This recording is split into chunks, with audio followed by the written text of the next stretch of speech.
Hello, I am Dr. Owen On, and welcome to the next installment of the Boring Lecture series. In this lecture, we will be exploring the calculations of standard body weights for dogs, cats, rabbits, and guinea pigs. This lecture is a detailed, methodical exposition of the study by Becker, O'Neill, Frassini, Stapleton, Hughes, and Broadbelt, 2025, entitled Calculation of Standard Body Weights for Dogs, Cats, Rabbits, and Guinea Pigs, published in PLOS 1 in February 2025. The objective here is to trace each part of the original research in a comprehensive and technically dry narrative, suitable for a formal academic series. This work is made available under a Creative Commons public domain dedication, allowing it to be freely read, reused, and discussed without restriction. In introductory terms, the paper addresses a fundamental issue in veterinary epidemiology and population health research: the need for accurate estimates of standard body weights for companion animal species. Standard body weights are numerical values that represent typical body mass for an animal species at the population level and are used in a variety of quantitative analyses, including calculations of defined daily doses for veterinary species, DDD-VET, a measurement used in surveillance of antimicrobial use. Standard body weights can be derived from clinical records, but this process is not straightforward. A common practice in prior research has been to exclude measurements from juvenile animals and to include only adult animals, often by setting an arbitrary age threshold. This method, while simple, introduces systematic bias because it excludes data from animals who have not yet reached mature, stable adult mass. It also obscures the true distribution of body weights in a population at a defined point in time. The research under discussion proposes a prediction modeling framework to improve the accuracy of these estimates by accounting for age in a rigorous way. Specifically, the method is designed to estimate point mean population body weight, that is, the average body weight of a species on a specific target date, by including all ages of animals and adjusting juvenile body weights to what they would be at the target date based on predicted growth patterns. The data for this analysis were extracted from the VetCompass database, a large repository of veterinary clinical records in the United Kingdom, which includes body weight measurements from electronic health records across hundreds of veterinary practices. The extracted data set comprised approximately 3 million dogs, 2 million cats, 220,000 rabbits, and 62,000 guinea pigs, with measurements collected from roughly 1,800 veterinary practices. The authors employed a multi-stage analytical approach. The first stage involved defining the age at which animals ceased juvenile growth and attained stable adult body weight. For this purpose, non-parametric LERS models were applied to the data. LERS, which stands for Locally Estimated Scatterplot Smoothing, fits flexible curves to data to illustrate patterns without assuming a specific functional form. With these models, the researchers identified the age at which growth slowed and asymptote, effectively the end of the juvenile growth period. LERS modeling indicated that dogs reached stable adult body weight at approximately 14 months of age, whereas cats, rabbits, and guinea pigs reached stable adult weight at around 13 months of age. These values were determined by identifying the earliest age at which the change in predicted body weight over an interval was effectively zero. Importantly, the analysis did not assume a fixed age threshold. Instead, the threshold was empirically derived from the observed data. The second stage of the analysis involved developing linear mixed effects models to characterize juvenile growth trajectories in each species. These regression models predict how body weight changes over time for juvenile animals, accounting for factors such as the age at which a measurement was made and the interval between measurement and the target date. Importantly, these models were calibrated to match the ages at the end of juvenile growth identified by the LERS models, thus ensuring consistency between the two stages of the analysis. For each species, proportional body weight gain, that is, the percentage increase in weight from one measurement to another, was modeled over time. Because dog breeds vary widely in size and growth patterns, the outcome variable in the dog model was the proportional body weight gain from the previous measurement rather than raw weight. Predictors in these models included age at measurement and the length of time prior to the target date of the 31st of December for which the growth was being predicted. Interactions and polynomial terms were also considered to capture potential non-linearities in growth patterns. After calibration and model selection via backward elimination, the model structures included terms that appropriately described juvenile growth for each species. For cats, rabbits, and guinea pigs, all proposed terms, age, interval, and their interactions and polynomial expansions, were retained in the final models. For dogs, the cubic polynomial term for the interval was not significant and therefore excluded, reflecting a slightly simpler growth pattern in that species. The calibrated mixed effects models predicted that growth ceased at nearly the same ages identified by the LERS models, around 14.01 months for dogs, 12.98 months for cats, 13.07 months for rabbits, and 13.01 months for guinea pigs. These predicted values indicated that the modeling approach was consistent in its characterization of growth cessation across both statistical techniques. Once the models were established, they were used to adjust juvenile body weight measurements to estimate what an animal's weight would be on a specific target date, namely the 31st of December of each year from 2014 through 2023. For animals that were already adults by the target date, the most recent recorded weight prior to that date was used without adjustment. For juveniles, the last recorded weight prior to the target date was adjusted upward based on the model's prediction for how much weight the animal would gain between the measurement date and either the target date or the end of juvenile growth, whichever came first. Following this adjustment process, the researchers calculated annual point mean population body weights for each of the 4 species for every year from 2014 to 2023. These point means represent, in a technically precise way, the average body weight of the entire population of animals on the final day of each year, accounting for juvenile growth. To the extent possible, this approach aligns the calculation of mean body weights with specific moments in time, rather than averaging across extended time periods. The results of the analysis showed that, over the 10-year period, cats, rabbits, and guinea pigs exhibited relatively stable mean body weights. For cats, the point mean population body weight remained around 4.2 kilograms throughout the period. For rabbits, it remained around 2.25 kilograms. For guinea pigs, there was a small upward trend, from 0.91 kilograms in 2014 to 0.97 kilograms by 2023. In contrast, dogs showed a downward trend in mean body weight, decreasing from about 17.6 kilograms in 2014 to around 16.1 kilograms in 2023. This downward trend in dogs was statistically evident but not dramatic in absolute terms. Nevertheless, it shows that mean body weight in that species is not static over time, which has implications for longitudinal comparisons of drug usage or other population measures that depend on accurate body weight estimation. For the other species, stability in mean body weight suggests relative consistency in the size of the population over the period studied. The analysis also considered comparisons between point mean body weight and other approaches to calculating mean body weight, including period means, which average all records over time without adjustment for juvenile growth, and means that exclude juveniles by including only animals above a certain age, e.g., over 2 years old. The researchers found that unadjusted period mean body weights substantially underestimated the point mean values, because they failed to account for growth that occurs in juveniles after their measurements were recorded.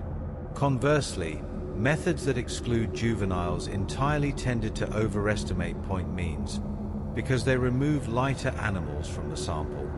It was also noted that mean body weights did not differ significantly between veterinary practices or between veterinary groups. This suggests that, despite differences in practice behavior or patient populations, the methodology produced consistently comparable results across different data sources. In summary, the study developed and validated a transparent, model-based procedure for estimating population-level body weight that incorporates juvenile growth and produces point mean estimates for defined time points. This improves upon earlier methods that either ignored juveniles or assumed simplistic age cutoffs. The methodology should be particularly useful for applications where accurate body weight estimates affect downstream calculations, such as standardized measures of drug usage or health status.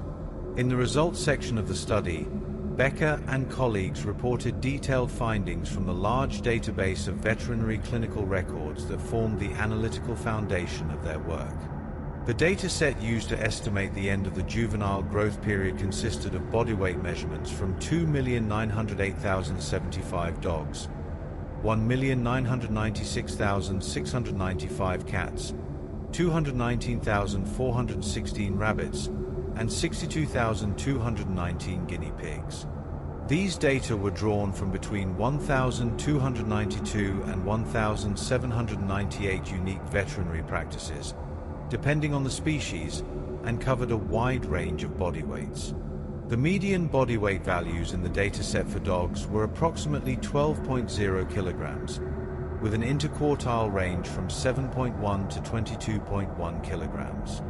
For cats, the median was approximately 3.9 kilograms with an interquartile range from 3.0 to 4.8 kilograms. Rabbits had a median body weight of approximately 2.0 kilograms with an interquartile range from 1.5 to 2.5 kilograms. And guinea pigs had a median body weight of approximately 1.0 kilogram, with an interquartile range from 0.8 to 1.1 kilograms. Both age and body weight distributions in the datasets for all four species showed right-skewed distributions, indicating that while many animals clustered around lower or moderate body weights and ages, a long tail of larger values existed for heavier or older animals. The proportion of females in the populations was approximately 47.5% for dogs, 50% for cats, 45% for rabbits, and 46.3% for guinea pigs. Using the Löhr smoothing procedure, the ages at which juvenile growth transitioned to stable adult body weight were determined with precision. For dogs, the end of the main juvenile growth phase was estimated to occur at approximately 13.80 months of age. For cats, this occurred at around 12.80 months, for rabbits at approximately 13.00 months, and for guinea pigs at approximately 12.80 months. These values represent the earliest ages at which predicted changes in body weight over small monthly intervals of 0.05 months were effectively zero, indicating a plateau in growth trajectory. Thus, the juvenile period for most companion species under study extended to a little over a year of age. The authors then developed the linear mixed effects regression models to characterize the magnitude and pattern of proportional growth over time for juvenile animals. In constructing these models, they evaluated predictors that included age at the time of body weight measurement, the interval between the measurement date and the target date for estimating point weights, and polynomial transformations and interactions to capture nonlinearities in growth. Final models retained all predictors for cats, rabbits, and guinea pigs, but for dogs the cubic polynomial term for the interval between measurement and target date was not significant and thus was excluded. After accounting for the appropriate age ranges that extended up to just under 5 years, specifically 59 months for dogs, 58 months for cats, 50 months for rabbits, and 57 months for guinea pigs, the predicted end of juvenile growth derived from the mixed models closely matched those found in the Löhr models. Approximately 14.01 months for dogs, 12.98 months for cats, 13.07 months for rabbits, and 13.01 months for guinea pigs. Model calibration statistics confirmed that these regression models were internally and externally well calibrated, with calibration in the large intercepts close to zero and calibration slopes close to unity. Specifically, the 95% confidence interval for the calibration slope for dogs was approximately 0.989 to 0.993, For cats was approximately 1.031 to 1.037. For rabbits was approximately 0.983 to 0.998. And for guinea pigs was approximately 1.007 to 1.059 based on the validation dataset. Bootstrapping procedures indicated negligible optimism in the models, and variation in proportional growth between individual patients within species groups was minimal, with variance partition coefficients less than 0.00000001 for all species. With the validated prediction models in hand, the authors next calculated annual point mean population body weights for each species for each year from 2014 to 2023, using a target date of the 31st of December in each year. The rationale for choosing this specific date was to maximize the number of body weight measurements available for each annual data set.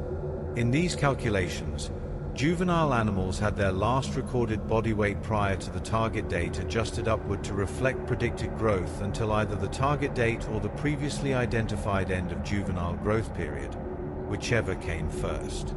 Adult animals contributed their most recently recorded body weight without adjustment. Across the decade, the point mean body weight of cats remained relatively consistent, at around 4.13 to 4.25 kilograms, with a general central tendency of approximately 4.2 kilograms.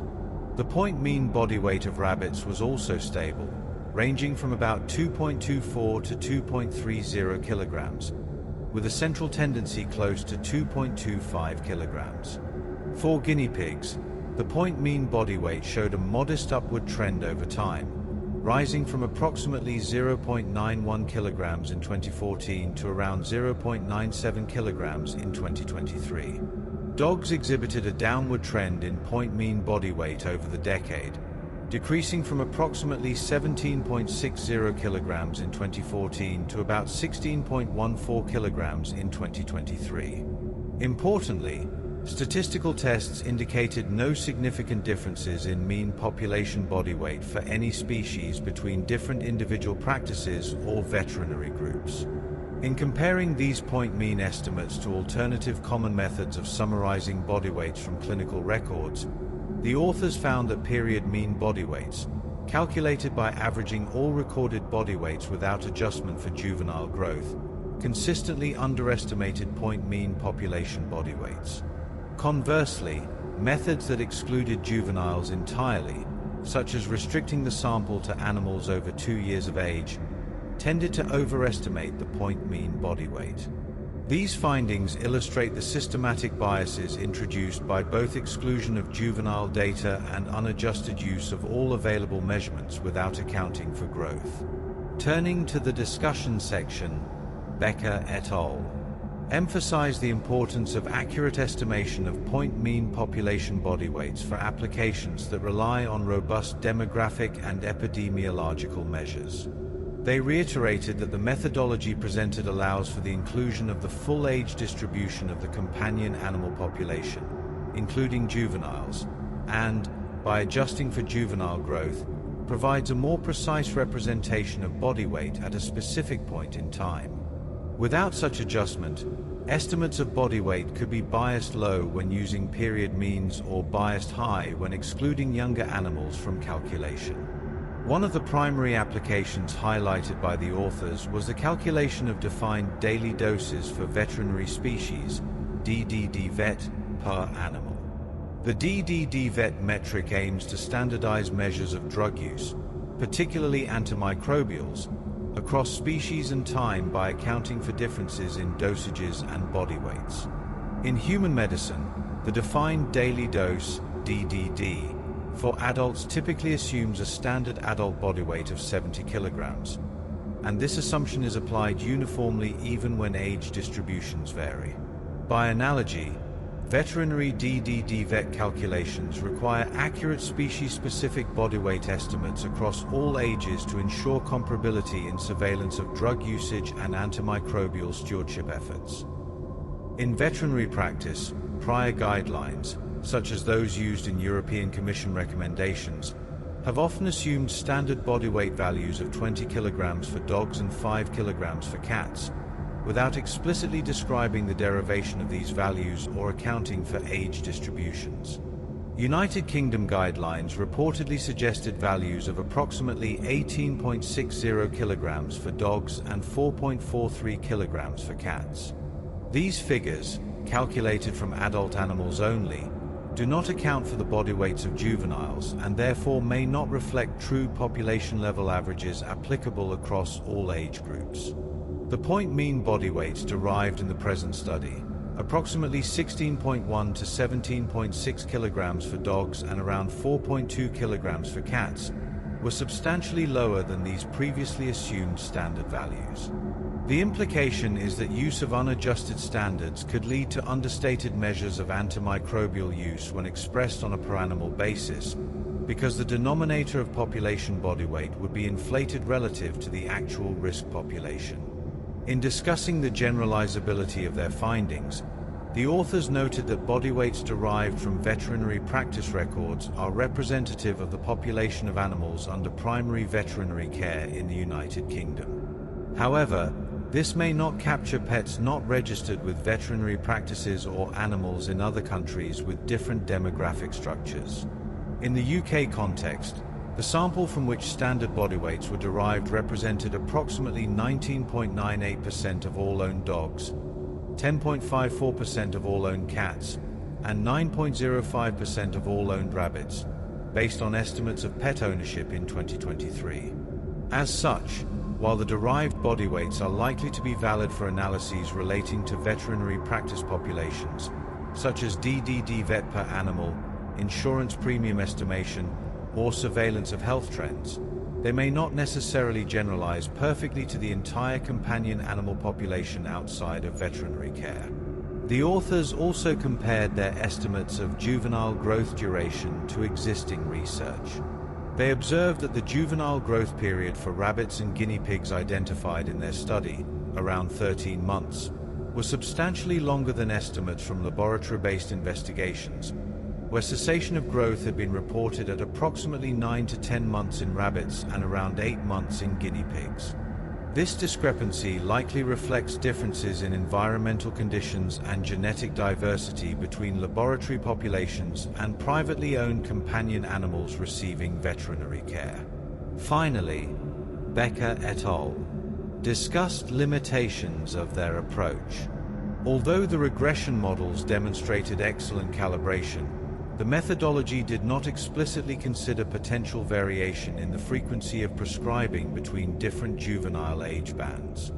This could influence measures of drug usage in smaller samples where age distributions and disease prevalence may vary.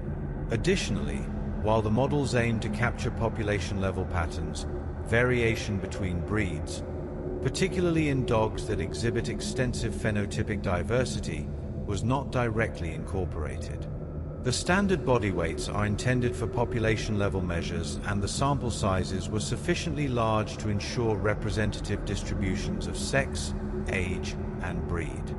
However, in smaller or more specific subpopulations, variation in growth patterns and drug utilization could impact the accuracy of point mean body weight estimates and thus warrants further investigation. Beyond the immediate findings presented in the results and discussion sections, the study warrants extended consideration of its methodological implications for veterinary epidemiology and population-level measurement more broadly.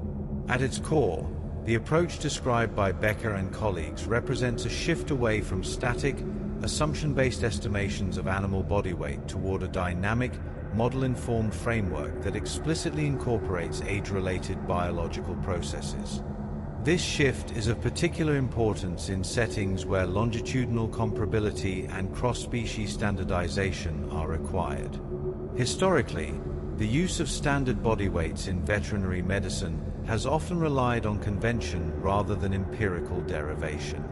In many regulatory, surveillance, and reporting contexts, single numerical values have been adopted to represent typical animals, with little explanation as to how those values were calculated or whether they reflect the true demographic structure of the population.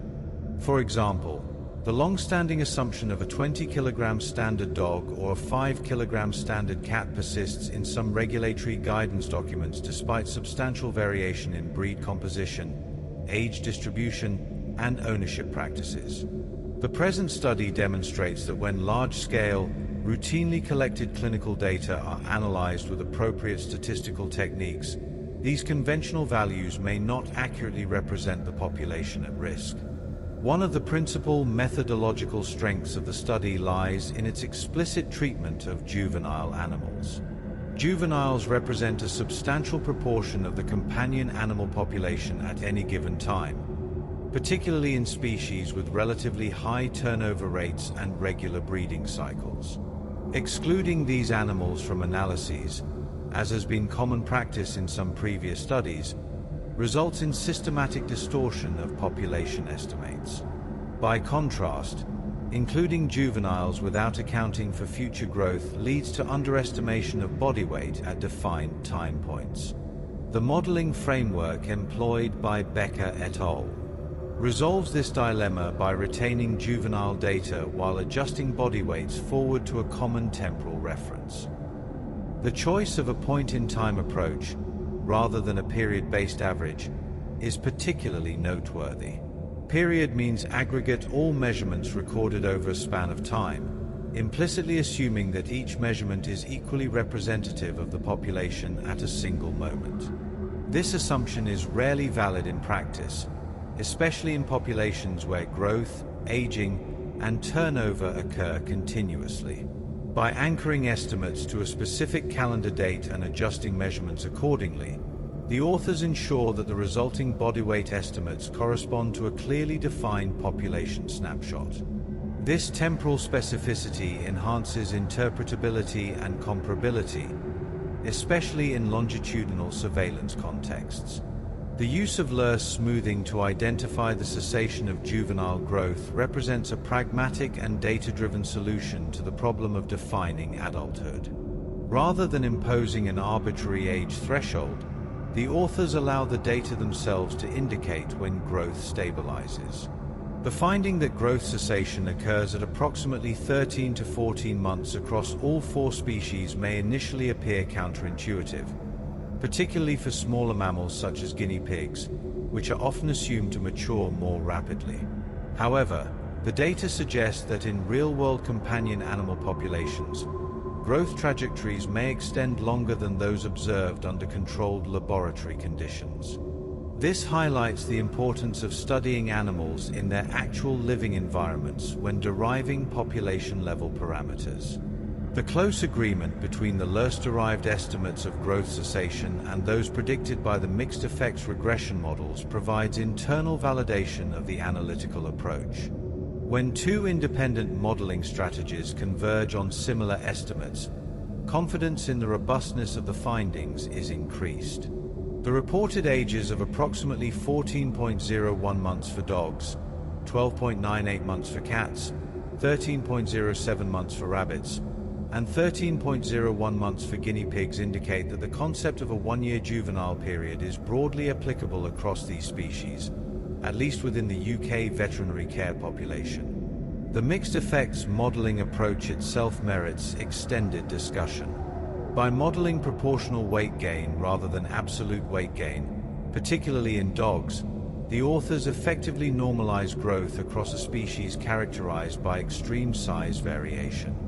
A Great Dane puppy and a Chihuahua puppy may differ by an order of magnitude in adult body weight, yet both follow broadly similar proportional growth patterns. Modeling proportional change allows the analysis to capture these shared dynamics while avoiding the confounding effects of breed size. Although breed-specific growth patterns were not explicitly modeled, the sheer scale of the dataset likely ensures that the resulting estimates reflect a weighted average across the breed spectrum. The negligible variance attributed to individual animals in the mixed effects models, as indicated by variance partition coefficients below 0.00000001, suggests that once age and interval are accounted for, residual individual level variability in proportional growth is minimal at the population level. This finding supports the use of a generalized growth adjustment model rather than attempting to model individual-specific growth trajectories, which would be computationally intensive and of limited additional value for population-level estimates. The calibration results further reinforce the validity of the modeling approach.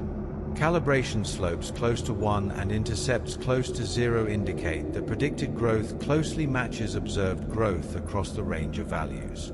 The narrow confidence intervals reported for these calibration metrics reflect the large sample sizes and the stability of the estimates. Bootstrapping analyses demonstrating minimal optimism suggest that the models are not overfitted and would perform similarly in new samples drawn from the same underlying population. When the adjusted body weights were aggregated to calculate annual point mean population body weights, the resulting trends offer insight into broader demographic changes. The relative stability of mean body weights for cats and rabbits over the 10-year period suggests that the size distribution of these populations has remained largely unchanged. The modest increase observed in guinea pigs, from approximately 0.91 kilograms to 0.97 kilograms, may reflect subtle changes in breeding practices, nutrition, or owner preferences, though the study does not attempt to identify causal factors. The downward trend observed in dogs, from approximately 17.6 kilograms in 2014 to around 16.1 kilograms in 2023, is perhaps the most intriguing population-level finding. While the absolute change of approximately 1.5 kilograms over a decade may appear small, it represents a meaningful shift in the average size of the dog population.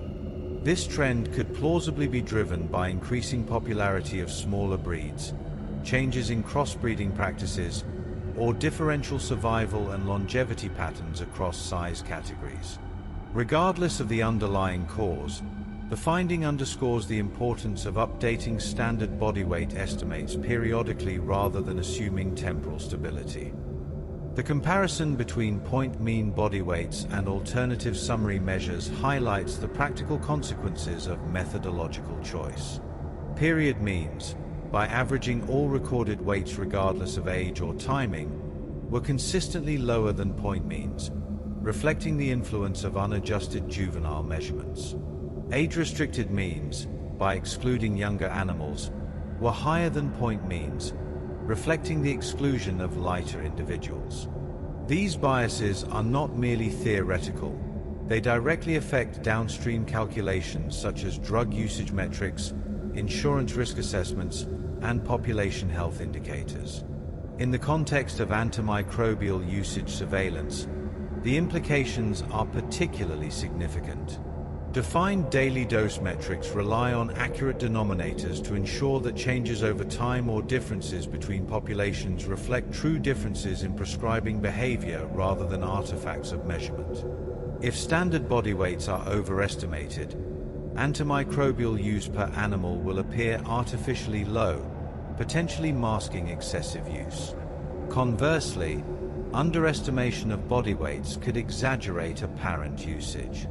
By providing empirically derived, temporally specific body weight estimates, the methodology described in this study contributes to more accurate and defensible surveillance outcomes.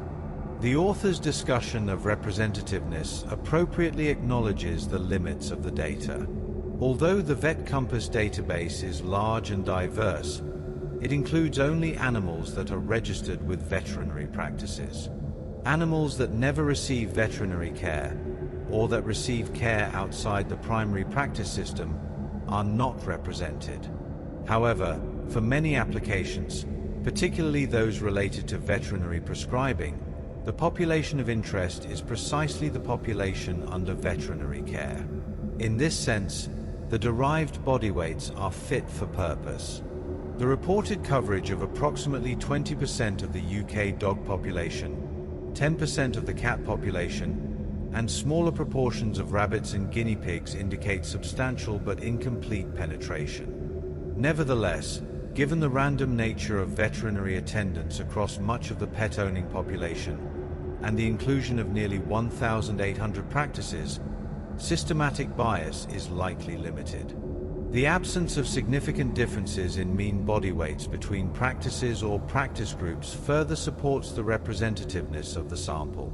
The comparison with laboratory-based growth studies provides an instructive example of the importance of context in biological research. Laboratory animals are typically housed under controlled conditions, with standardized diets and limited genetic diversity. Companion animals, by contrast, are subject to wide variation in diet, activity, environment, and genetics. The longer juvenile growth periods observed in this study likely reflect these real-world complexities. As such, the findings caution against uncritical application of laboratory growth data to population-level analyses of companion animals. In addressing limitations, the authors appropriately note that the study does not account for potential variation in prescribing intensity across juvenile age bands. If younger juveniles receive disproportionately more or fewer treatments than older animals, this could influence drug usage metrics even when body weight adjustments are applied. However, this limitation pertains more to the application of the body weight estimates than to their derivation. The standard body weights themselves remain valid representations of population averages at defined time points. Similarly, the absence of breed-specific modeling is acknowledged as a limitation but justified by the study's population-level focus. Incorporating breed-specific growth curves would substantially increase model complexity and data requirements, while offering limited additional benefit for the intended applications. For specialized analyses focused on particular breeds or size categories, tailored models could be developed using similar methods. In aggregate, the study by Becker et al. Presents a carefully constructed and empirically grounded approach to estimating standard body weights for companion animals. Its emphasis on age adjustment, temporal specificity, and large-scale clinical data represents a meaningful methodological advance over prior approaches. While the numerical estimates themselves are specific to the UK veterinary care population during the period studied, the underlying framework is broadly applicable and could be adapted to other regions, species, or time frames with appropriate data. In considering the broader implications of the modeling framework proposed by Becker and colleagues, it is useful to reflect on how the concept of a standard body weight functions within quantitative research and policy contexts. A standard body weight is not intended to describe any specific individual animal, nor does it represent an optimal or ideal body condition. Rather, it is a statistical abstraction that summarizes the central tendency of a population at a given point in time. As such, its utility depends less on biological precision at the individual level and more on statistical validity and consistency at the population level. Within this framework, the study's emphasis on point mean population body weight aligns with principles commonly applied in human epidemiology. In human medicine, the use of a standardized adult body weight, typically 70 kilograms, is widely accepted despite substantial inter-individual variation. The justification for this convention lies in its practicality and its capacity to facilitate comparisons across time, settings, and populations. The present study implicitly adopts a similar rationale for veterinary populations, while also acknowledging that companion animals exhibit different growth patterns, lifespans, and demographic structures that necessitate more nuanced modeling. One of the challenges inherent in veterinary population studies is the continuous flux of individuals entering and leaving the population. Animals are born, adopted, sold, rehomed, euthanized, or die naturally throughout the year. As a result, the composition of the population at any given time differs from that at another time, even within the same calendar year. Period-based averages obscure this dynamic process by conflating measurements from different temporal contexts. By contrast, the point-in-time approach adopted in this study explicitly anchors the population to a defined date, thereby providing a clearer conceptual link between the estimated body weight and the population it is intended to represent. The selection of the 31st of December as the reference date for each year reflects a pragmatic decision rather than a theoretical imperative. The authors note that this date maximized data availability, likely because veterinary visits are relatively evenly distributed throughout the year, with a sufficient accumulation of records by year's end. While alternative dates could have been chosen, the key methodological principle is the consistent use of the same reference date across years. This consistency ensures that observed temporal trends are not artifacts of shifting reference points or data availability.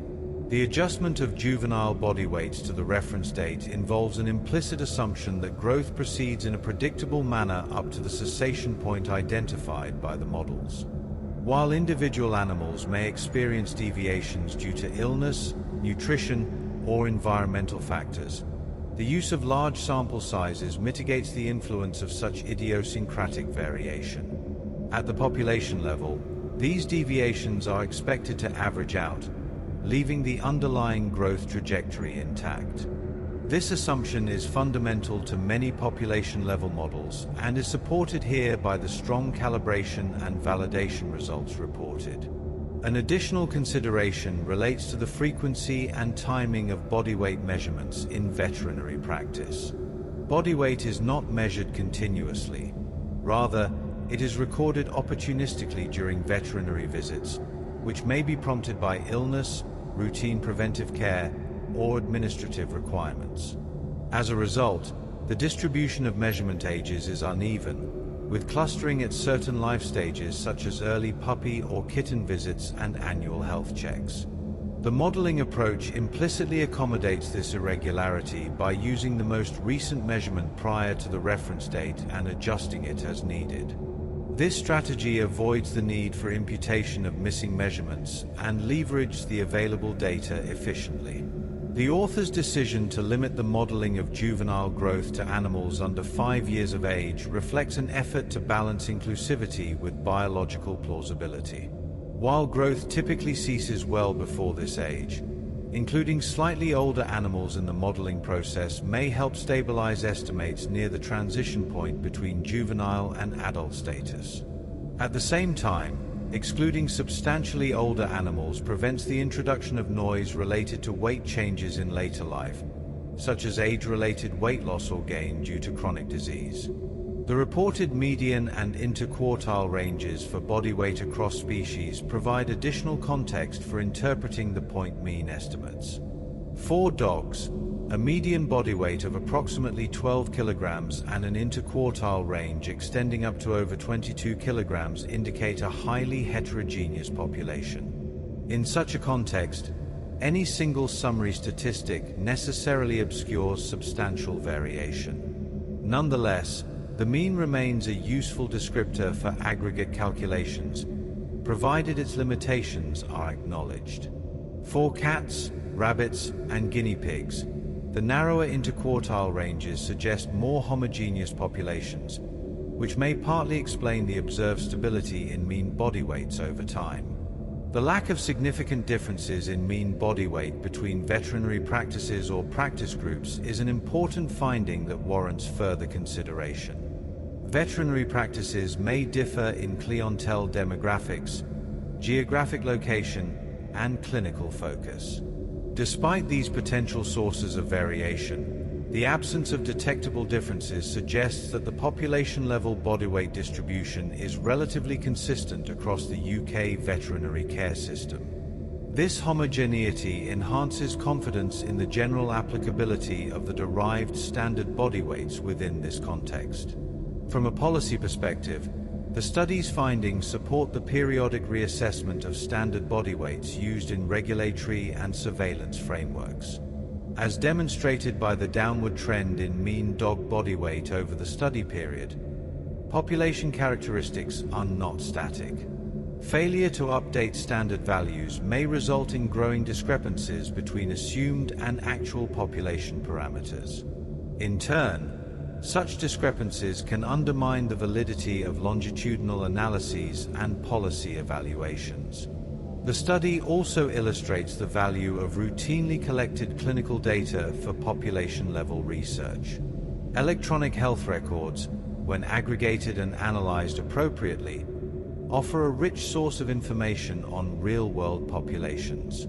However, their use requires careful attention to data quality, representativeness, and methodological rigor. The present study exemplifies how these challenges can be addressed through transparent modeling, validation, and sensitivity analysis. It is also worth noting that the methodology described is not limited to body weight estimation. The same principles could be applied to other age-dependent variables of interest, such as physiological parameters, disease incidence rates, or treatment patterns. By adjusting measurements to a common temporal reference and accounting for predictable age-related changes, researchers can derive more accurate population-level estimates across a range of outcomes. In the context of antimicrobial stewardship, the study's contribution is particularly timely. Concerns about antimicrobial resistance have led to increased scrutiny of prescribing practices in both human and veterinary medicine. Accurate measurement of antimicrobial use is a prerequisite for effective surveillance, benchmarking, and intervention.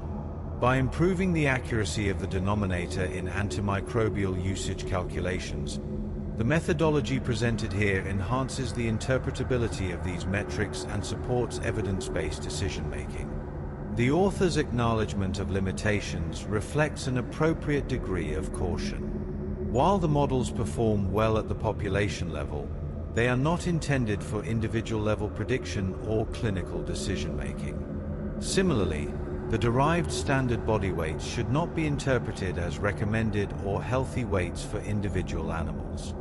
Their purpose is strictly analytical, and misuse in other contexts could lead to misunderstanding or misapplication. The discussion of differences between companion animal populations and laboratory animals underscores a broader theme in veterinary research: the importance of ecological validity. Findings derived from controlled settings may not generalize to the diverse and variable conditions experienced by animals in real-world environments.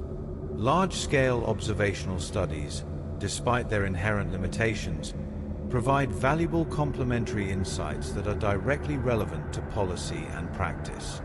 As the lecture draws increasingly towards synthesis rather than description, it becomes evident that the study by Becker et al. Occupies a methodological niche rather than proposing a radical conceptual departure. Its significance lies not in introducing a novel theoretical framework, but in operationalizing existing principles with unprecedented scale and rigor. By doing so, it addresses a practical problem that has long been recognized but insufficiently resolved. The calculation of standard body weights for dogs, cats, rabbits, and guinea pigs, as presented in this study, represents a careful balance between biological realism, statistical pragmatism, and applied relevance. The use of age-adjusted, point-in-time estimates derived from large clinical datasets offers a robust alternative to conventional assumption-based standards. While the numerical values themselves may evolve as populations change and new data become available, the methodological approach provides a durable foundation for future work in veterinary population health. Further consideration of the study's findings invites reflection on the conceptual distinction between population averages and individual variability, a distinction that is often underappreciated in applied veterinary research. Population-level metrics such as mean body weight are inherently reductive, yet they remain indispensable for large-scale analyses. The methodological contribution of the present study lies in acknowledging this reductiveness while minimizing avoidable sources of bias. By explicitly modeling juvenile growth rather than ignoring it or excluding juvenile data entirely, the authors reduce one of the most persistent distortions in population body weight estimation. It is instructive to consider how the inclusion of juvenile animals alters the interpretation of population metrics. Juveniles are, by definition, lighter than adults, but they are also transient members of the population, continuously transitioning toward adult body weights. A period mean that includes juvenile weights without adjustment effectively treats these measurements as static contributions, thereby underrepresenting the population's true body mass at any given moment. Conversely, excluding juveniles removes a biologically meaningful segment of the population, disproportionately weighting older and heavier individuals. The age-adjusted point mean approach resolves this tension by acknowledging the temporality of juvenile status. The study's reliance on proportional growth modeling reflects an implicit assumption that growth follows a broadly predictable trajectory across individuals within a species. While this assumption is not strictly true at the individual level, it is justified at the population level by the law of large numbers. Random deviations from the mean growth trajectory are expected to cancel out when aggregated across millions of observations. The exceptionally large sample sizes used in this study provide a strong empirical basis for this assumption. The choice to model growth using linear mixed effects models rather than more complex nonlinear growth curves warrants some discussion. Classical growth models, such as logistic or Gompertz curves, are often used in biological research to describe individual growth trajectories. However, these models typically require dense longitudinal data for each individual, which are rarely available in routine clinical records. By contrast, linear mixed effects models can accommodate sparse and irregularly timed measurements, making them well suited to the structure of veterinary electronic health record data. The successful calibration and validation of these models in the present study suggests that this pragmatic choice did not compromise accuracy at the population level. The finding that the cessation of juvenile growth occurs at approximately 1 year of age across all 4 species studied has practical implications beyond the immediate context of body weight estimation. This convergence suggests that, despite differences in absolute size and life expectancy, these companion species share broadly similar relative growth timelines when measured in months rather than as a proportion of lifespan. This observation may be relevant to other areas of veterinary research, such as vaccination schedules, nutritional planning, and the timing of preventive interventions. The downward trend in mean dog body weight observed over the study period invites cautious interpretation. While the study does not attempt to identify causal factors, several plausible explanations can be considered. Changes in breed popularity, with increasing ownership of smaller breeds or crossbreeds, could shift the population average downward.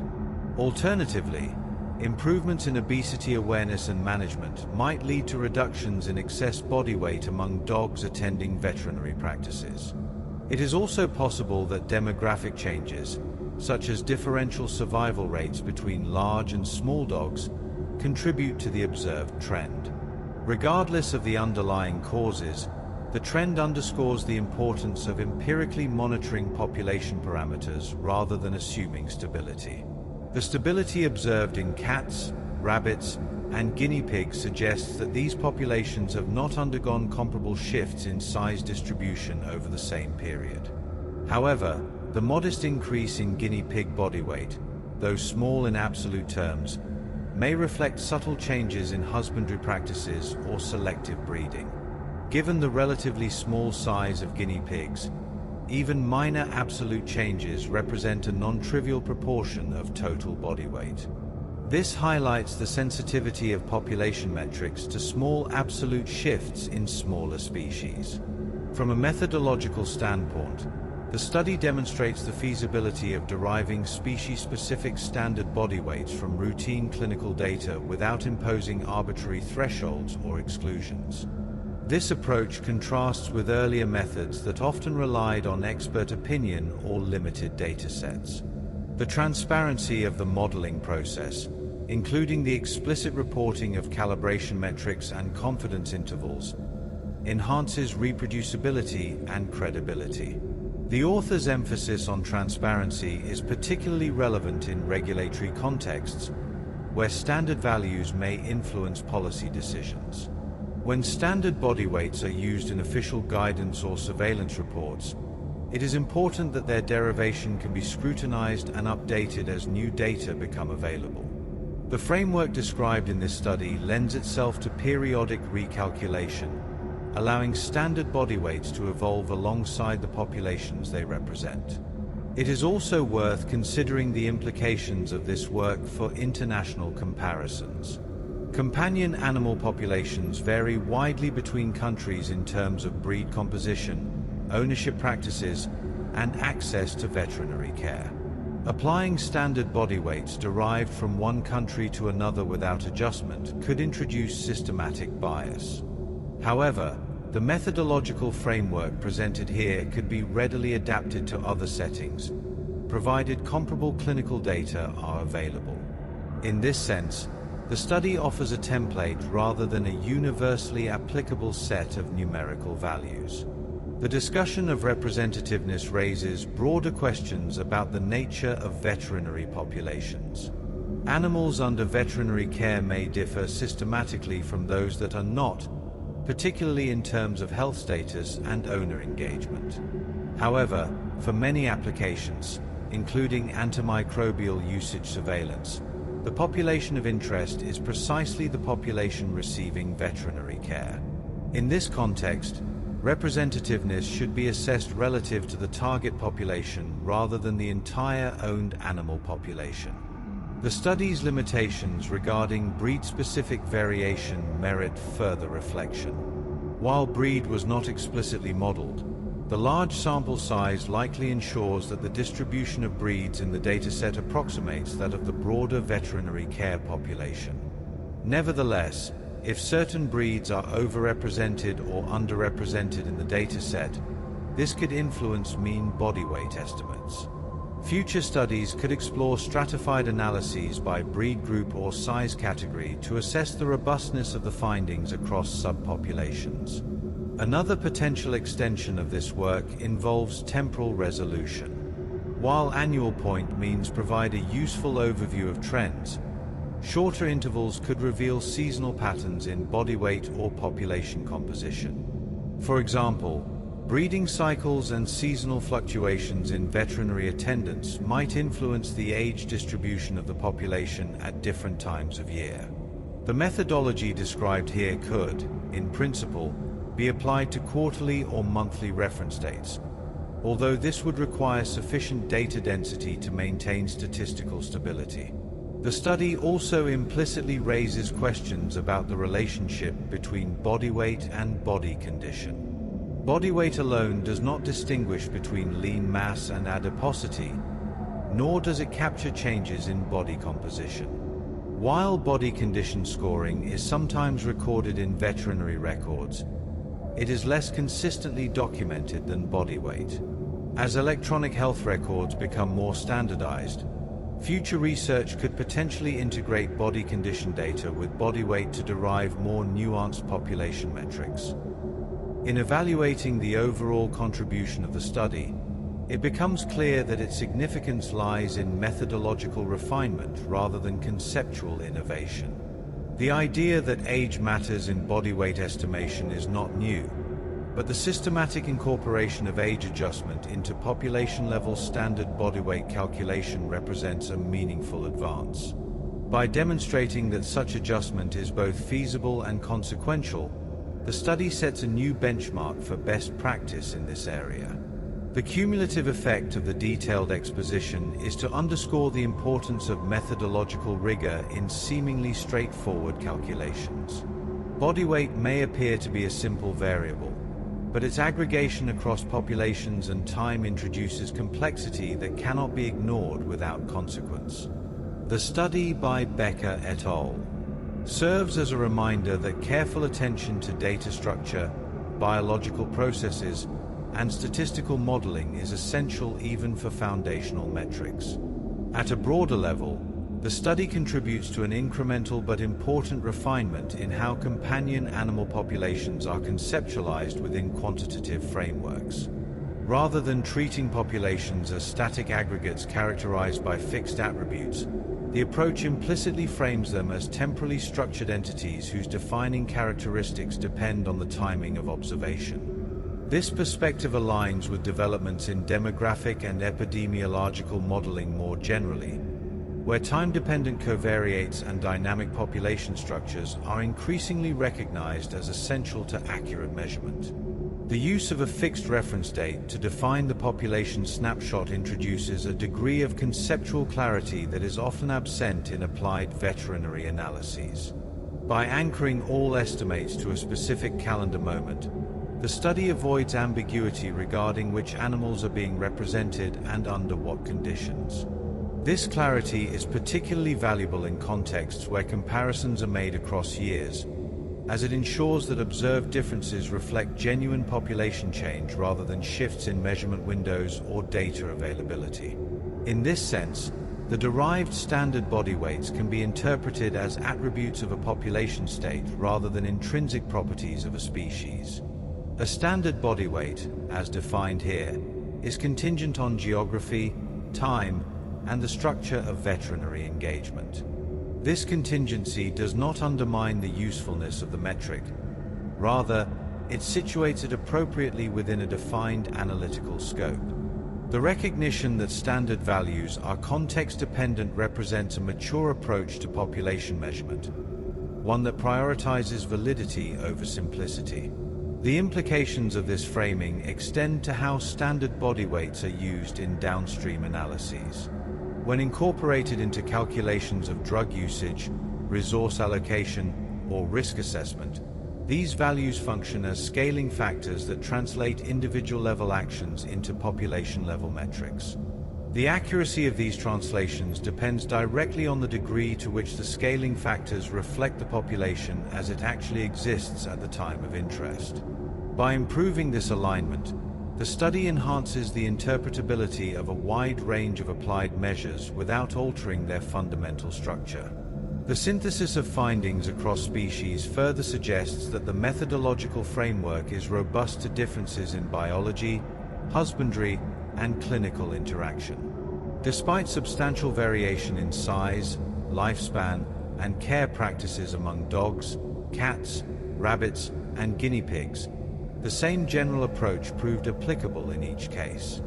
This cross-species consistency strengthens the case for adopting similar methods in other companion species, provided that sufficient data are available. At the same time, the species-specific results underscore that numerical outputs cannot be freely generalized across taxa. Each species exhibits its own characteristic distribution of body weights and growth patterns, shaped by genetics, environment, and human management. The framework accommodates these differences without requiring bespoke methodological redesign, illustrating the flexibility of the approach while preserving species-level specificity. From a governance perspective, the study offers a concrete example of how routinely collected clinical data can be leveraged to inform standard-setting processes.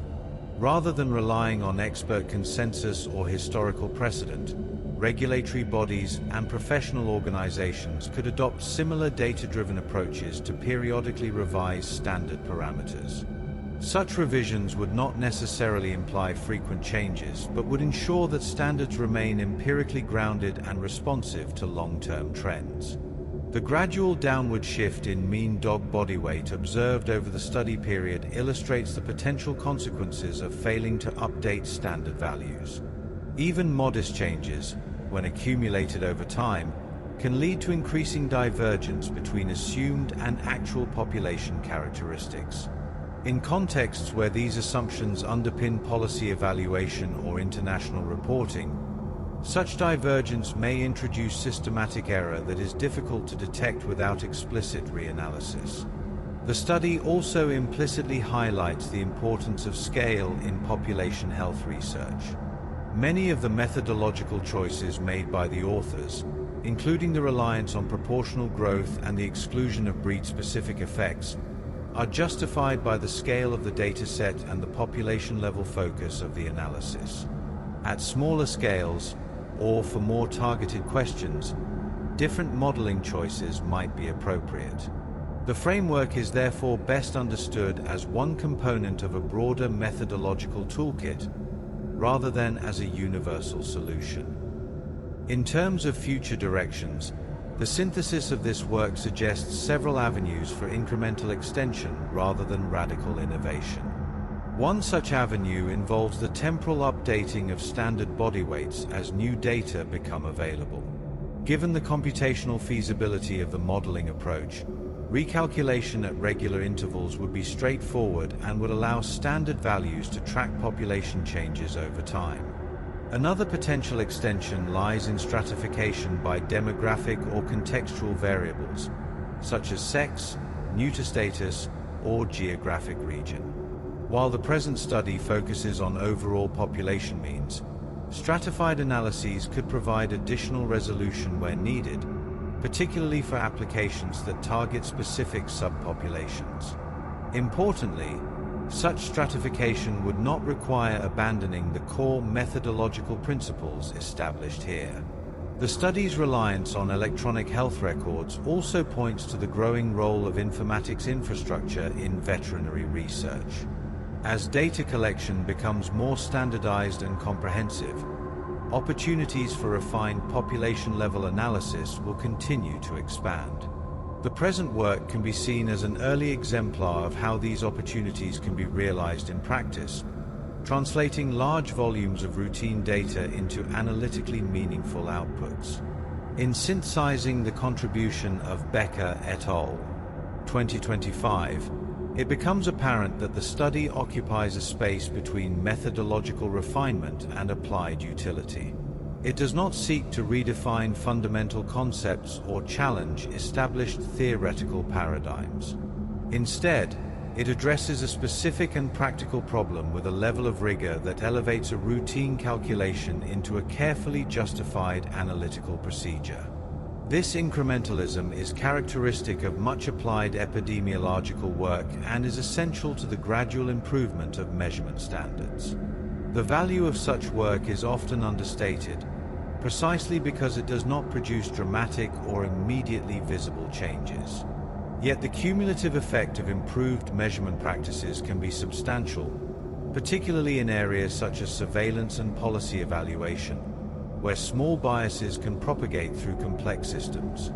By reducing one such source of bias, the study contributes quietly but meaningfully to the reliability of veterinary population metrics. The extended synthesis of this study reinforces the notion that standard body weights should be understood not as fixed biological truths, but as empirically derived descriptors of populations at particular points in time. Their usefulness lies in their alignment with the populations they are meant to represent and with the analytical purposes for which they are employed. The framework presented by Becker and colleagues provides a disciplined means of achieving this alignment, grounded in data, transparent in its assumptions, and adaptable to future needs. As the implications of the study are allowed to settle, it becomes clear that its principal contribution lies not in the numerical values it reports, but in the disciplined manner in which those values are contextualized. The work implicitly challenges the assumption that population descriptors can be treated as timeless constants. Instead, it situates standard body weight as a variable that emerges from the interaction between biology, data collection practices, and analytical choices. This repositioning has subtle but important consequences for how such descriptors are interpreted and used. Within applied research, standard values often acquire an authority that exceeds their empirical foundation. Once established, they tend to be reused across studies, reports, and regulatory documents with little re-examination. Over time, this reuse can obscure the contingent nature of the original estimate. The present study counters this tendency by making the derivation process explicit and by demonstrating that even widely accepted parameters are subject to change when examined systematically over time. This emphasis on derivation over declaration aligns with broader movements toward transparency and reproducibility in quantitative research. By documenting each analytical step and validating the resulting models, the authors provide a clear audit trail from raw data to final estimates. Such transparency is particularly valuable in contexts where numerical standards carry regulatory or policy weight, as it allows stakeholders to assess both the strengths and limitations of the evidence base. The synthesis of findings across multiple species also reinforces the idea that population metrics gain robustness when they are derived using consistent principles. Although dogs, cats, rabbits, and guinea pigs differ markedly in size, lifespan, and care practices, the same conceptual framework proved applicable across all four. This consistency suggests that the approach captures something fundamental about how populations should be summarized, independent of species-specific idiosyncrasies. At the same time, the species-specific outputs underscore that consistency of method does not imply uniformity of outcome. Each species exhibits its own characteristic distribution of body weights and temporal trends, reflecting underlying biological and social factors. The framework accommodates these differences without forcing convergence, allowing meaningful comparison without artificial standardization. The study also illustrates how methodological rigor can coexist with pragmatic constraints. Rather than pursuing maximal biological detail, such as breed-specific or individual-level growth modeling, the authors focus on what is necessary and sufficient for population-level estimation. This restraint enhances the usability of the results, ensuring that they can be readily incorporated into existing analytical pipelines without excessive complexity. In this regard, the work exemplifies a form of applied modeling that prioritizes fitness for purpose. The models are not optimized for individual prediction or clinical decision-making, but for the accurate aggregation of large populations. This distinction is critical, as it clarifies the appropriate scope of inference and guards against overinterpretation. From a longitudinal perspective, the study demonstrates how relatively small shifts in population parameters can accumulate into meaningful trends. The gradual decline in mean dog body weight over a decade serves as a reminder that populations evolve continuously, even in the absence of dramatic external shocks. Monitoring such trends requires both stable methodology and periodic recalibration, a balance that the present framework is well suited to achieve. The reliance on routinely collected clinical data further situates the study within a growing tradition of secondary data analysis. As electronic health records become increasingly central to veterinary research, questions of data structure, representativeness, and analytical adjustment will only grow in importance. The present work provides a concrete example of how these challenges can be addressed without sacrificing analytical clarity. In synthesizing the broader significance of the study, it is useful to consider its place within the ecosystem of veterinary population research. It does not aim to redefine theoretical constructs or to introduce novel statistical techniques. Instead, it refines an existing practice by aligning it more closely with empirical reality. Such refinements are often less visible than conceptual breakthroughs, but they play a crucial role in improving the reliability of applied research. The study's contribution can therefore be understood as infrastructural rather than declarative. It strengthens the foundation upon which other analyses are built, reducing the likelihood that downstream conclusions are distorted by imprecise assumptions. In doing so, it enhances the cumulative quality of evidence in areas ranging from antimicrobial stewardship to population health monitoring. The sustained focus on synthesis rather than novelty underscores a central theme, that careful attention to measurement is an essential, if often unglamorous, component of scientific progress. The calculation of standard body weights may appear to be a narrow technical task, yet its execution has far-reaching implications for how populations are understood and compared. Ultimately, the study by Becker et al. Demonstrates that even well-established practices benefit from periodic re-examination. By revisiting the calculation of standard body weights with contemporary data and transparent methods, the authors provide both updated estimates and a replicable framework for future work. The enduring value of the study lies in this dual contribution. The extended synthesis of this research reinforces the importance of aligning analytical conventions with empirical evidence. Standard body weights, when derived thoughtfully and contextualized appropriately, serve as useful tools for population-level analysis.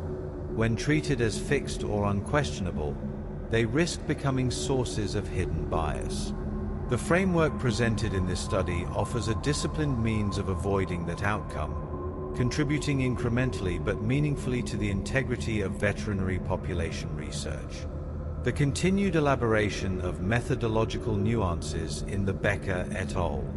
Study requires additional consideration of the technical decisions that underpin the analytical framework. Each choice made in the construction of the statistical models, from the selection of predictor variables to the specification of random effect structures, carries implications for the interpretation and applicability of the resulting body weight estimates. These decisions, while they may appear minor or purely technical, collectively determine whether the derived values accurately represent the population they purport to describe. In particular, the decision to employ backward elimination for model selection warrants extended discussion. Backward elimination is a statistical procedure in which all candidate predictor variables are initially included in a model, and then variables are sequentially removed based on their statistical significance until only significant predictors remain. This approach contrasts with forward selection, in which variables are added one at a time, or with theory-driven model specification, in which variables are included based on biological or conceptual reasoning rather than statistical criteria. The use of backward elimination in this study reflects a data-driven approach to model building, one that allows the empirical patterns in the data to guide the final model structure. The rationale for this choice lies in the exploratory nature of the growth modeling task. While biological theory suggests that age and time interval should influence juvenile growth, the specific functional forms of these relationships, whether linear, polynomial, or involving interactions, are not known a priori with certainty. By beginning with a comprehensive set of candidate terms and allowing the data to determine which are necessary, the authors avoid imposing overly restrictive assumptions while also preventing the inclusion of spurious complexity.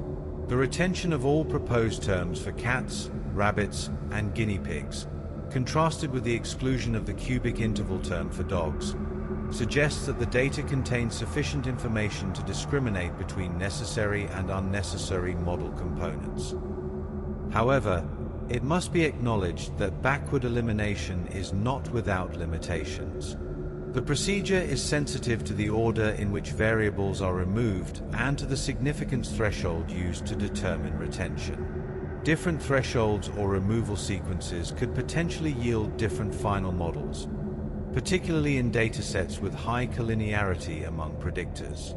The large sample sizes in this study mitigate some of these concerns, as parameter estimates are likely to be stable across different selection procedures. Nevertheless, the reliance on statistical significance as the primary criterion for variable retention introduces an element of arbitrariness that is inherent to any automated model selection procedure. An alternative approach would have been to specify models based entirely on biological theory, including all plausible predictors regardless of statistical significance. Such an approach would prioritize mechanistic interpretability over parsimony and would avoid the multiple testing issues associated with sequential variable selection. However, this strategy would also result in more complex models that might be more difficult to interpret and apply in practice. The balance struck by the authors, using data-driven selection within a biologically informed framework, represents a reasonable compromise between these competing considerations. The polynomial terms included in the models also merit detailed examination. Polynomial regression allows for the modeling of curvilinear relationships by including squared, cubed, or higher-order terms of predictor variables. In the context of growth modeling, polynomial terms can capture the decelerating pattern of weight gain that is characteristic of juvenile development, wherein growth rates are highest in early life and gradually diminish as animals approach adult size. The inclusion of quadratic terms for age and interval, as well as cubic terms where retained, allows the models to represent these nonlinear patterns without requiring the specification of more complex nonlinear growth functions. The use of polynomials, however, also introduces interpretational challenges. Higher-order polynomial terms are notoriously difficult to interpret in isolation, as their effects are conditional on the values of lower-order terms. A cubic term, for instance, may represent an inflection point in the growth trajectory, but its specific contribution to predicted growth depends on the concurrent values of the linear and quadratic terms. For population-level prediction, where the goal is accurate estimation rather than mechanistic understanding, this lack of interpretability is less problematic. The models need not be transparent at the level of individual coefficients, provided they produce well-calibrated predictions across the range of observed data. The interaction terms included in the models represent another layer of complexity. An interaction between age and interval, for example, implies that the effect of one variable depends on the level of the other. In the context of juvenile growth, this might mean that the amount of weight gained over a given interval differs depending on the age at which the interval begins. Such interactions are biologically plausible, as younger juveniles typically exhibit more rapid growth than older juveniles, and thus the same time interval might correspond to different amounts of weight gain depending on developmental stage. By including interaction terms, the models allow for this context-dependent relationship, improving the accuracy of predictions across diverse combinations of age and interval values.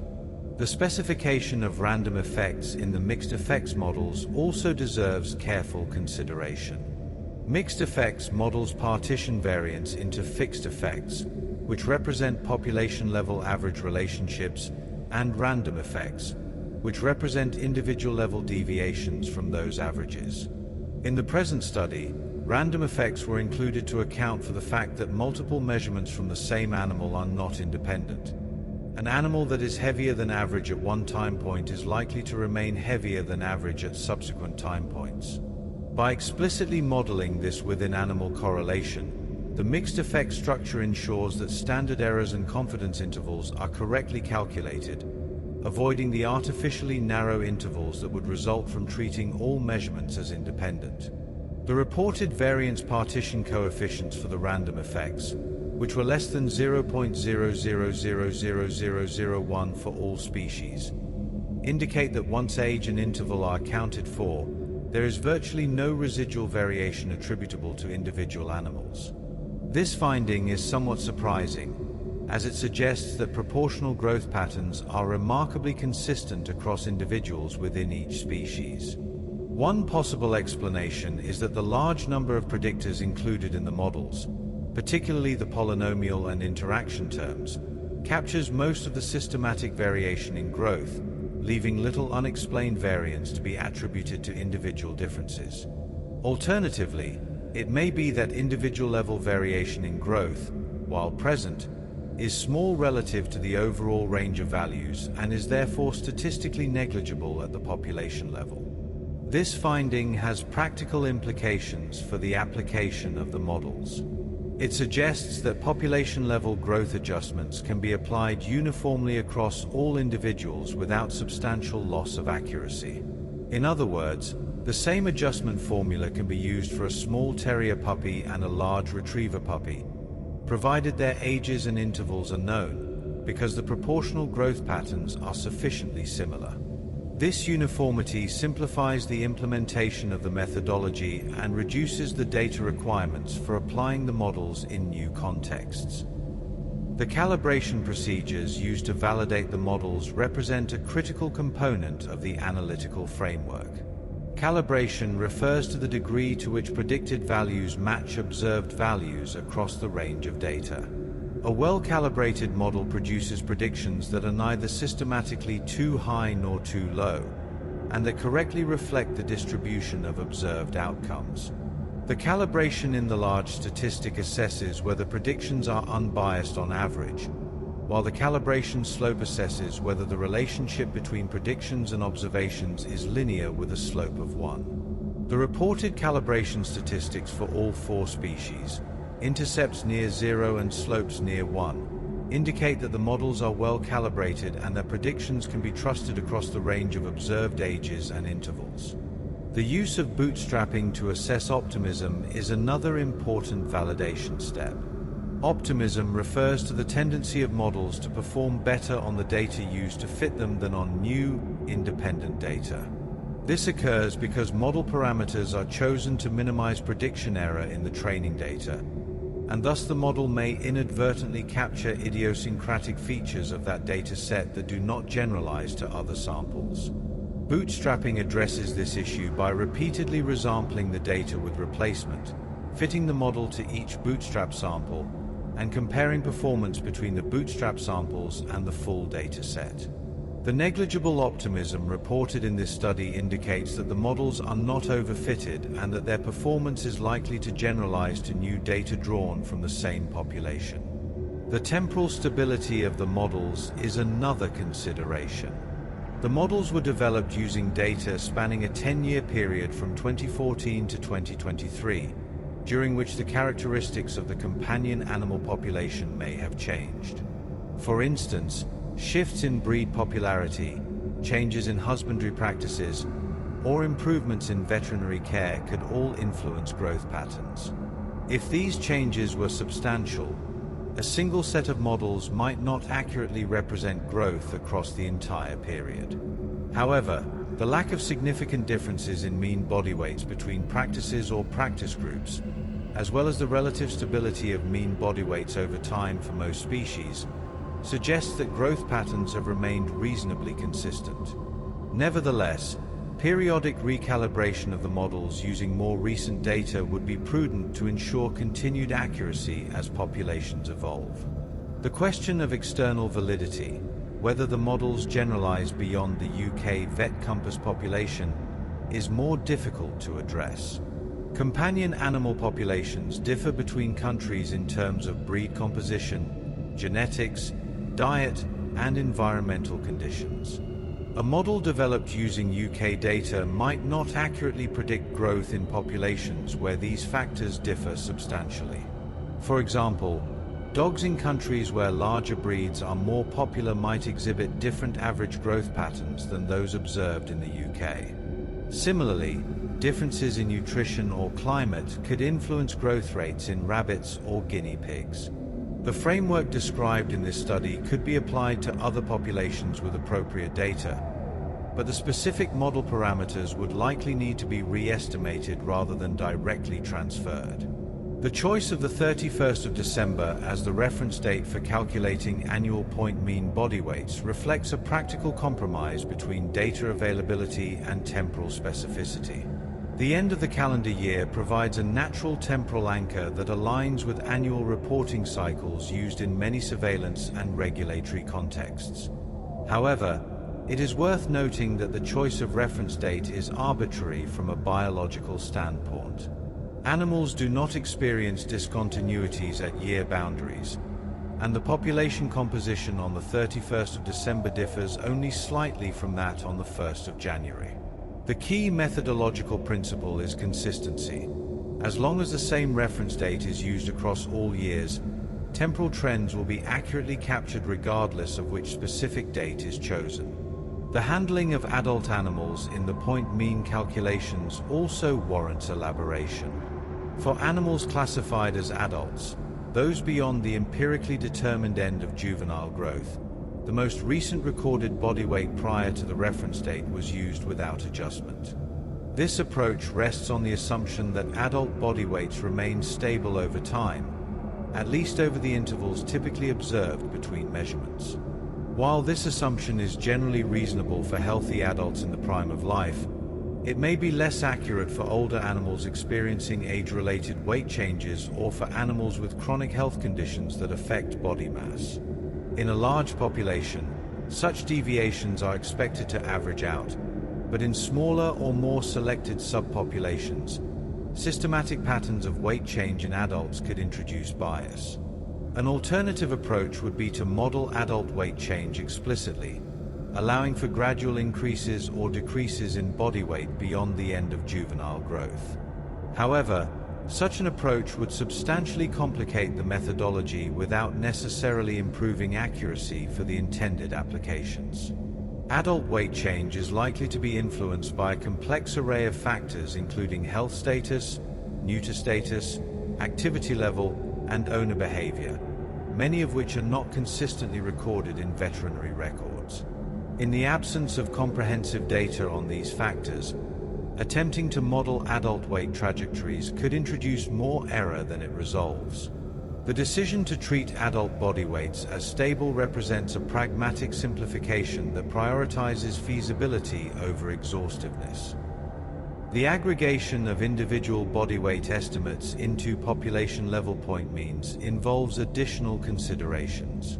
Each individual estimate is treated as equally representative of the population, with equal weight given to all animals regardless of the number of times they visited the veterinary practice or the length of time they were under observation. This equal weighting approach is appropriate when the goal is to estimate the mean body weight of the population as it exists on a specific date, as each animal present in the population on that date contributes one observation to the calculation. However, alternative weighting schemes could be considered for other purposes. For instance, if the goal were to estimate the body weight of the average veterinary patient, accounting for differential visit frequencies, animals with more frequent visits might be weighted more heavily. The choice of weighting scheme depends on the specific question being asked and the population being targeted. The exclusion of implausible body weight measurements from the data set, while necessary to ensure data quality, also introduces a potential source of selection bias. Implausible measurements, such as body weights that are extremely high or low relative to species norms, or measurements that exhibit biologically impossible rates of change, are likely to result from data entry errors, equipment malfunctions, or other recording artifacts. Removing such measurements is standard practice in data cleaning, but it must be acknowledged that this process involves subjective judgment about what constitutes plausibility. If the criteria for exclusion are too strict, valid measurements from unusually large or small individuals might be removed, potentially biasing the sample toward more typical animals. Conversely, if the criteria are too lenient, erroneous measurements might be retained, introducing noise and potentially distorting estimates. The authors do not provide detailed information on the specific criteria used for data exclusion, which limits the ability to assess the potential impact of this step on the final results. The treatment of missing data represents another methodological consideration. Electronic health records frequently contain incomplete information, with some variables missing for some animals. The analysis strategy employed in this study, using the most recent available body weight measurement prior to the reference date, implicitly handles missing data by selecting from whatever measurements are available. However, if missingness is systematic rather than random, for instance, if certain types of animals are less likely to have recent body weight measurements, this could introduce bias. For example, if healthy animals visit the veterinarian less frequently than ill animals, the sample of animals with recent measurements might disproportionately represent less healthy individuals, potentially affecting mean body weight estimates. The large sample sizes and broad representation of practices in the VetCompass database likely mitigate this concern, but the potential for selection bias due to differential measurement availability cannot be entirely dismissed. The generalizability of the findings to populations outside the veterinary care system is inherently limited by the nature of the data source. Animals that never visit a veterinarian, or that receive care through alternative channels such as charitable clinics or informal networks, are not represented in the VetCompass database. If these animals differ systematically in body weight from those under regular veterinary care, the derived standard body weights might not accurately represent the entire own companion animal population. However, for most applications of interest, particularly those related to veterinary prescribing, preventive care, or clinical surveillance, the relevant population is precisely the population receiving veterinary care. In this context, the potential lack of generalizability to animals outside the veterinary system is not a limitation, but rather a reflection of the appropriate scope of inference. The use of point mean body weights in calculating defined daily doses for veterinary species introduces additional layers of complexity. The DDD vet metric is intended to provide a standardized measure of drug use that can be compared across species, time periods, and geographic regions. However, the calculation of DDD vet depends not only on accurate body weight estimates, but also on assumptions about standard dosages, treatment durations, and prescribing indications. Even with perfectly accurate body weight estimates, variation in prescribing practices or in the distribution of conditions being treated could influence DDD vet values and complicate comparisons. The contribution of the present study is to improve the accuracy of one component of the DDD vet calculation, the body weight denominator, but it cannot address all sources of variation or potential bias in antimicrobial usage metrics. The downward trend in mean dog body weight over the study period invites further speculation about underlying causes, though such speculation necessarily extends beyond the scope of the empirical findings. One possibility is a shift in breed popularity towards smaller or medium-sized breeds. Anecdotal evidence from kennel club registrations and breed surveys suggests that compact breeds such as French bulldogs, pugs, and cocker spaniels have increased in popularity in recent years, while some larger breeds have become less common. If this trend is reflected in the veterinary care population, it could drive the observed decline in mean body weight. Another possibility is that crossbreeds and mixed breed dogs, which on average tend to be smaller than some of the largest purebreds, have become more prevalent. The increasing emphasis on adopting rescue dogs and the decline of breed-specific preferences among some segments of the pet-owning population might contribute to such a shift. Alternatively, the trend could reflect changes in body condition rather than changes in skeletal size. Increasing awareness of canine obesity and its health consequences, coupled with greater availability of weight management programs and prescription diets, might have led to reductions in excess body weight among dogs attending veterinary practices. If this interpretation is correct, the observed trend would represent a public health success, indicating improved management of obesity at the population level. However, without data on body condition scores or body composition, this hypothesis cannot be directly tested using the available data. It is also conceivable that changes in the age structure of the population, such as differential survival rates for large versus small dogs, contribute to the observed trend, though the age adjustment methodology should largely account for such effects. The stability of mean body weights in cats, rabbits, and guinea pigs over the same period suggests that these populations have not experienced comparable demographic shifts.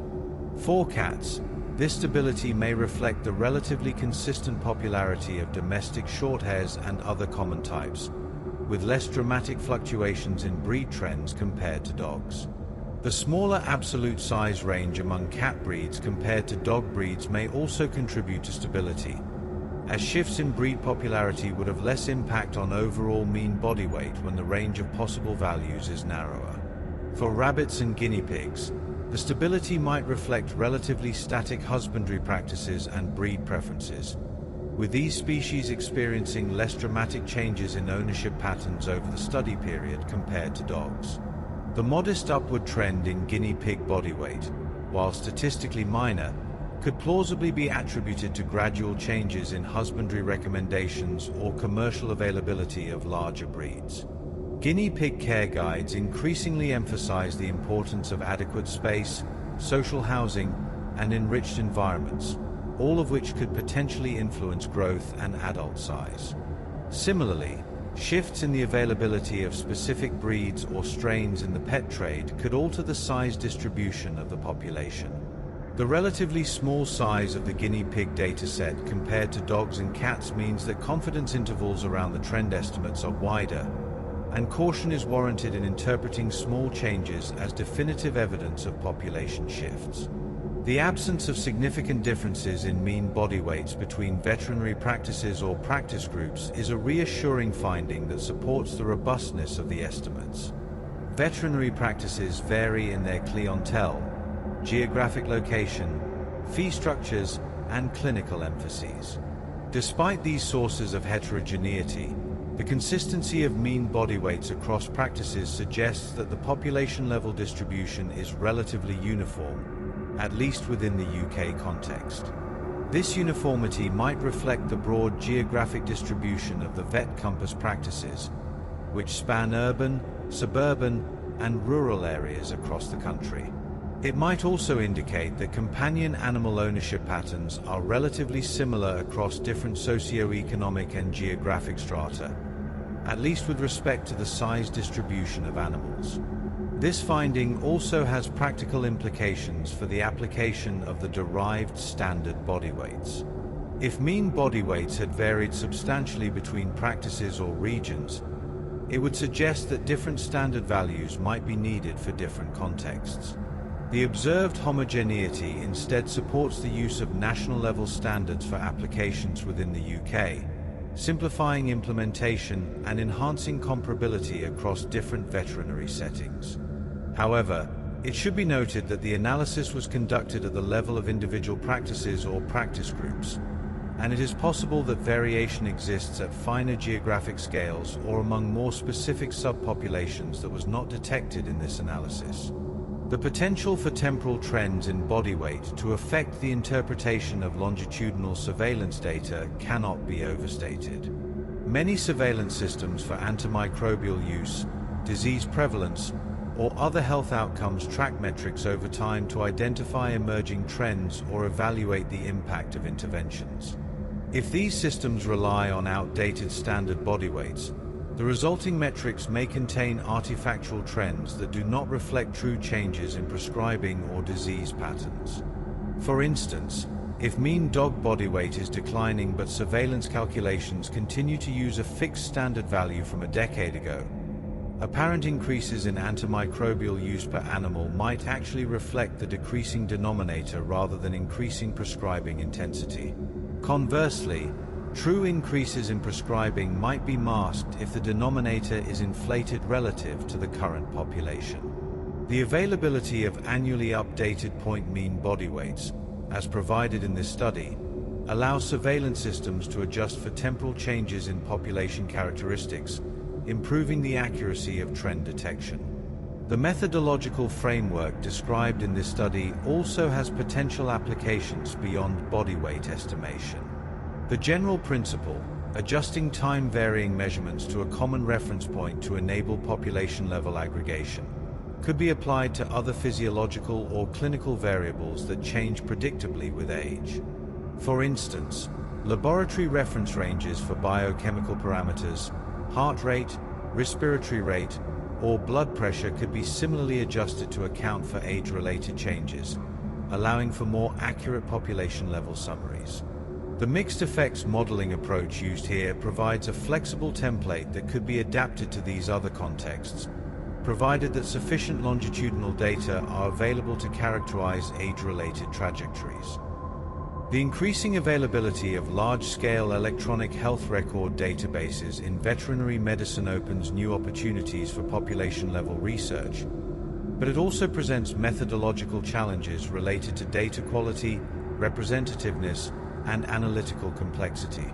The present study exemplifies a careful approach to leveraging these data, combining thoughtful model specification with rigorous validation to ensure that the resulting estimates are both accurate and interpretable. As more veterinary practices adopt electronic record systems and as data linkage and sharing become more common, the potential for similar large-scale analyses will continue to grow. The methodological precedents established in studies like this one will help guide future research and ensure that the vast quantities of data being generated are translated into meaningful insights rather than misleading artifacts. The question of how frequently standard body weights should be updated is an important practical consideration. Annual recalculation, as performed in this study, provides fine temporal resolution and allows for the detection of even gradual trends. However, for many applications, such frequent updating may be unnecessary, particularly if population characteristics are stable over time. A reasonable alternative would be to calculate standard body weights at less frequent intervals, perhaps every 3 to 5 years, while monitoring population trends to determine whether more frequent updates are warranted. The availability of a validated methodological framework makes such periodic recalculation straightforward, requiring only the extraction of new data and the reapplication of the established modeling procedures. The integration of standard body weights into regulatory frameworks and clinical guidelines represents a key pathway through which this research can influence practice. Many regulatory agencies and professional organizations publish guidance documents that specify standard values for use in calculations related to drug dosing, antimicrobial surveillance, or risk assessment. Updating these documents to reflect empirically derived, temporally current body weight estimates would enhance their accuracy and credibility. However, such updates also require coordination among stakeholders and may face resistance from institutions that have relied on historical values for extended periods. Demonstrating the practical consequences of using outdated standards, such as biased antimicrobial usage metrics or incorrect dose recommendations, can help build the case for adopting updated values. The study's contribution to antimicrobial stewardship efforts extends beyond the technical improvement of usage metrics. By demonstrating that conventional standard body weights may not accurately represent current populations, the research highlights the importance of empirical validation in all aspects of surveillance and monitoring. This emphasis on evidence-based standards, rather than convention-based assumptions, aligns with broader movements toward transparency and rigor in public health and veterinary medicine. As antimicrobial resistance continues to pose a growing threat to both animal and human health, the need for accurate, defensible metrics to guide stewardship efforts becomes ever more critical. In synthesizing the cumulative findings and implications of the Becker et al. Study, several overarching themes emerge. First, the importance of aligning analytical methods with biological reality is consistently reinforced. Population parameters are not static, and analytical frameworks must account for the dynamic processes, growth, aging, turnover, that characterize real populations. Second, the value of large-scale, routinely collected data is demonstrated, provided such data are analyzed with appropriate rigor and an awareness of their limitations. Third, the incremental nature of methodological progress is affirmed. Improvements need not be revolutionary to be meaningful, and careful refinement of existing practices can yield substantial gains in accuracy and applicability. The study also underscores the interdependence of different components of population health research. Accurate body weight estimates depend on accurate growth models, which in turn depend on high-quality data collection and careful analytical procedures. Each component must be addressed with equivalent rigor to ensure the integrity of the final results. Weaknesses in any single component can propagate through the analysis and compromise the validity of the conclusions. The comprehensive approach taken by the authors, from data extraction and cleaning through model development, validation, and application, exemplifies the thoroughness required to produce trustworthy population-level estimates. Looking toward future research directions, several extensions of this work suggest themselves. Stratified analyses by sex, neuter status, or other demographic variables could provide additional resolution for applications that require more targeted estimates. Geographic stratification, comparing body weights across different regions within the UK or internationally, could reveal spatial patterns and inform the development of region-specific standards. Longitudinal analyses examining individual-level weight trajectories beyond the juvenile period could shed light on aging-related changes and their implications for senior animal care. Each of these extensions would build upon the foundation established in the present study while addressing specific questions of interest to researchers, clinicians, or policymakers. The potential for integrating body weight data with other health information represents another promising direction. Electronic health records increasingly contain not only body weights but also diagnostic codes, treatment records, laboratory results, and clinical notes. By linking body weight trends to health outcomes, researchers could explore questions such as whether overweight or underweight animals experience differential disease risks, survival patterns, or treatment responses. Such integrated analyses could inform clinical decision-making and public health interventions, leveraging the rich information contained in large-scale databases to generate actionable insights. The role of standardized terminologies and data formats in enabling large-scale research also deserves emphasis. The VetCompass database benefits from the use of consistent recording practices across participating veterinary practices, which facilitates data aggregation and analysis. As veterinary informatics continues to develop, efforts to promote the adoption of standardized vocabularies, coding systems, and data structures will be critical to maximizing the research value of clinical data.